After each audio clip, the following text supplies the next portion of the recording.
a nossa aula do dia 22 desta quarta-feira. Nós vamos falar sobre boas práticas agropecuárias.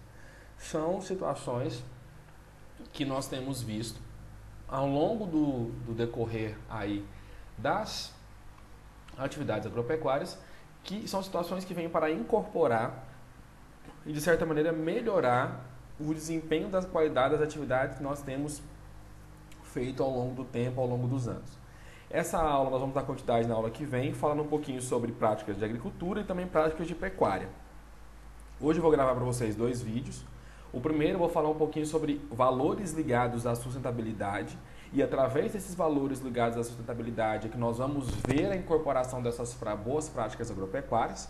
E em sequência eu vou dar uma introdução sobre boas práticas agropecuárias aí, para que a gente possa dar então uma sintonia quanto a isso. Quando nós falamos sobre valores ligados à sustentabilidade e sobre tudo isso, nós temos um estabelecimento de 3 pilares realizados pela ONU, que ligam aí o desenvolvimento sustentável dos países, que consequentemente vai nos ligar também a algumas práticas que são realizadas para que possam ter então a sua finalidade de conservação, tanto ambiental como social como econômica.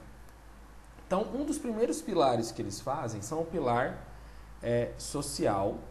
Temos também o pilar econômico e o pilar ambiental. Todos esses pilares eles vão combinar ética, justiça, participação, democracia e satisfação das necessidades, visto que se nós vamos levar o pé da letra a palavra sustentabilidade, ela significa o consumo para nessa geração, mas bem deixando para que as próximas gerações. Então, vamos falar um pouquinho esses pilares. O primeiro pilar que nós temos é o pilar social.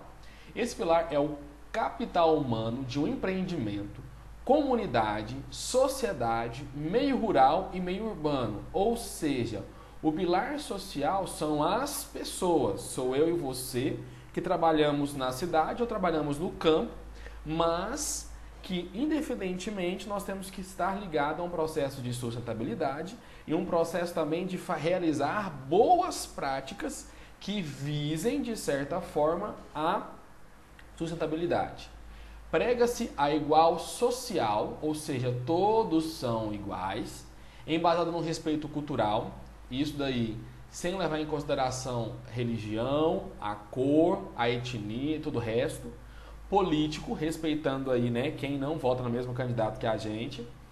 E bem-estar social, propiciando, por exemplo, um ambiente de trabalho agradável, pensando na saúde das pessoas que nos circundam. Então, esse primeiro seria esse pensamento aqui entre as pessoas. O segundo, além disso, é imprescindível estar atento ao modo de como a atividade econômica afeta as comunidades ao redor. Por exemplo, vamos pensar agora nesta situação que nós estamos vivendo. Se nós formos analisar a nossa sociedade rioverdense, por exemplo, o nosso pilar social, as pessoas de Rio Verde, já estão sentindo um grande baque porque as atividades urbanas elas pararam. Ou seja, você não pode mais ir ao comércio, você não poderia até o decreto anterior, não poderia ir ao restaurante, não poderia ir a alguns lugares específicos, e esses lugares eram que empregavam algumas pessoas. E consequentemente, o que nós temos? Pessoas que não têm, que foram afetadas economicamente, porque o nosso social ele foi também afetado. Então, o que nós podemos perceber? Imagina se o campo também tivesse parado. Se o meio rural também tivesse parado juntamente com isso, porque o meio rural foi aquele que continuou caminhando. Ou seja, as plantações continuaram, as colheitas continuaram, a movimentação de produtos continuou. Então, ou seja, ainda houve uma movimentação. Então, nesse sentido, quais são os problemas? Esse pilar social, ele está contendo todos os problemas gerais da sociedade, como educação, violência e até o lazer que nós estamos privados. E como que isso tem afetado, de maneira geral, as pessoas. Agora eu falo mais uma vez, como seria se o campo tivesse parado?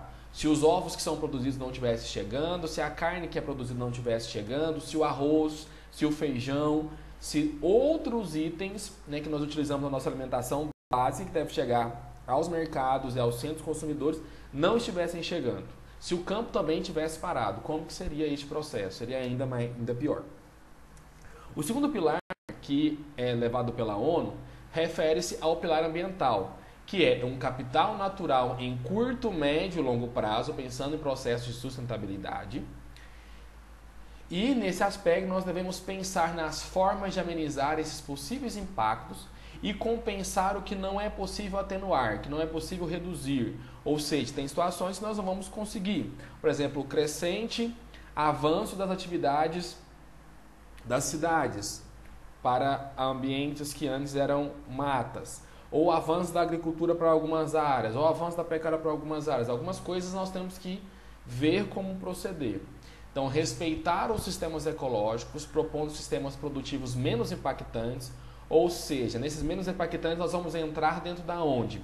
Das boas práticas de agropecuárias, que nós de uma maneira já vimos falando há algum tempo, que seria a utilização de resíduos, seria aí a integração de sistemas, no controle de pragas, no controle de doenças, na rotação de cultura, no sistema produtivo como um todo, capaz de reproduzir as condições naturais, ou seja, pensa numa praga, um inseto, que está presente no meio, por exemplo. Ele poderia ser naturalmente, de uma certa forma, controlado se ele não tivesse em desordem populacional. Então, naturalmente, ele poderia ser controlado através de seus inimigos naturais. Mas como a população está desordenada, você não consegue fazer isso. Então, para isso, você tem algumas ações, algumas práticas agropecuárias que você consegue reproduzir as condições naturais desses sistemas agroecológicos, né? Dessa forma, desse exemplo dos sistemas agroecológicos. Da forma que acontece naturalmente, nós poderíamos pensar numa forma que nós conseguíssemos, então, trabalhar com isso daí. O outro pilar, é o terceiro e último pilar, é o pilar econômico, que está intimamente aliado à produção. Essa produção está ligada lá no campo, vamos dizer assim, que começa lá naquela semente produzida, né? Vamos pensar no pezinho de alface que foi plantado, na couve, no tomate, na cenoura, na beterraba. Vamos pensar na laranja, vamos pensar aí na manga, na uva. Então, todos os processos ligados à produção, uma vez que a produção ela está intimamente ligada, quantas vezes nós não vimos aí produtores rurais que jogaram fora leite porque a produção estava sendo mais cara que a venda. Então, ou outros lugares que jogaram fora batata, tomate, porque o preço despencou e os custos aumentaram. Então, isso são situações que nós acabamos vendo e que se o pilar econômico ele não é respeitado, o meio ambiente não é respeitado, a boa prática não é respeitada, a gente acaba perdendo como um todo. Então, a distribuição e o consumo de bens e serviços e, por fim, a renda, não deixando claro de levar em conta os outros dois pilares, porque eles têm que andar sempre juntos, tanto social, como ambiental, como econômico. Não adianta ele ser econômico, mas ele agredir o meio ambiente. Não adianta ele ser social, mas ele não ser econômico. Não adianta, então é totalmente interligado. Desse modo, não adianta lucrar devastando o ambiente e prejudicando a comunidade ao entorno. É como eu falei, não adianta ele ser barato se ele vai estar prejudicando o meio ambiente, porque o barato ele pode sair muitas vezes caro. E às vezes financeiramente nem todos podem sentir, mas ambientalmente alguém ou todos vão pagar a conta em um determinado momento. Então isso acaba afetando de alguma forma toda a população. Existem aí alguns valores ligados a isso que a gente pode pensar nesse processo de social. O primeiro processo do social é respeito ao próximo. Eu não vou jogar lixo na cidade, eu não vou jogar lixo nas beiras das rodovias, eu não vou lá matar os animais como caça ilegal, eu não vou poluir o rio se eu tiver um respeito ao próximo, se eu tiver uma preocupação com o outro, se eu tenho a capacidade de desenvolver e também compartilhar conhecimento. Tem pessoas que não têm cultura, a gente vem falar muito isso, que são pessoas que não querem dar a mínima para nada.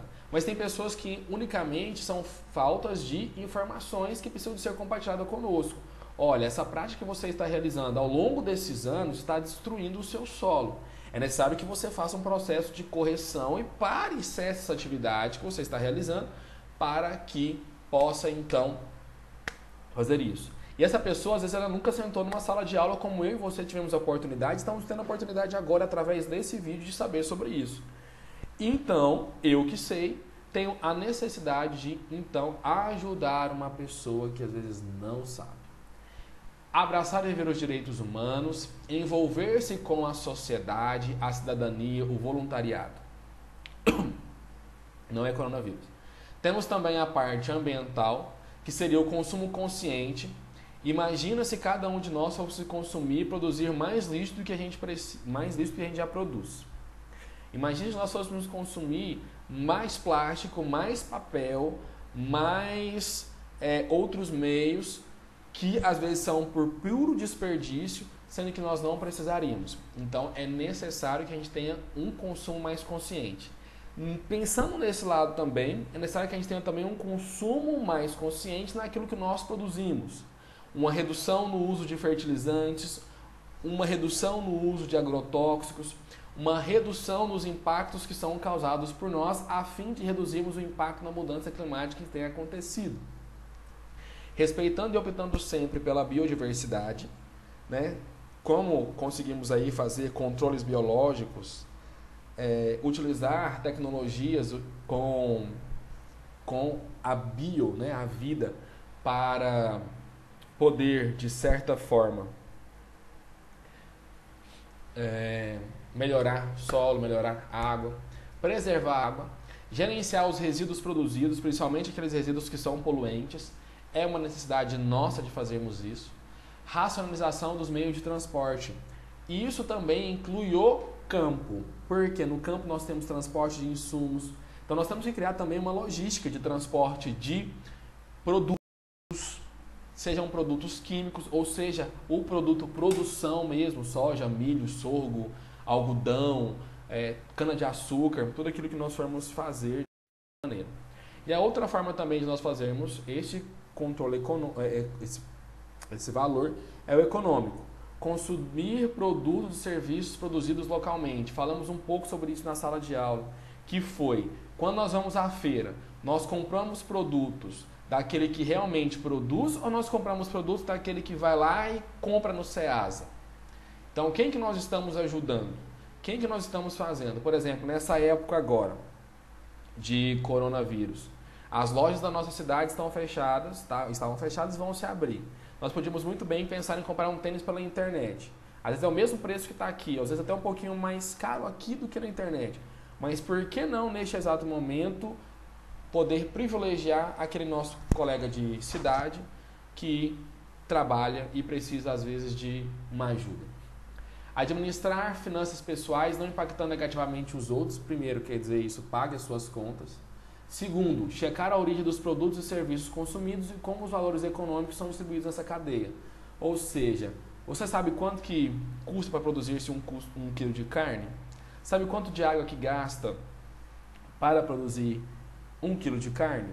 Ou para produzir 1 quilo de soja? Para produzir uma saca de soja? Quanto que a gente sabe? Então, a gente checar esses produtos e verificar isso daí, porque pode ser muito interessante para cada um de nós.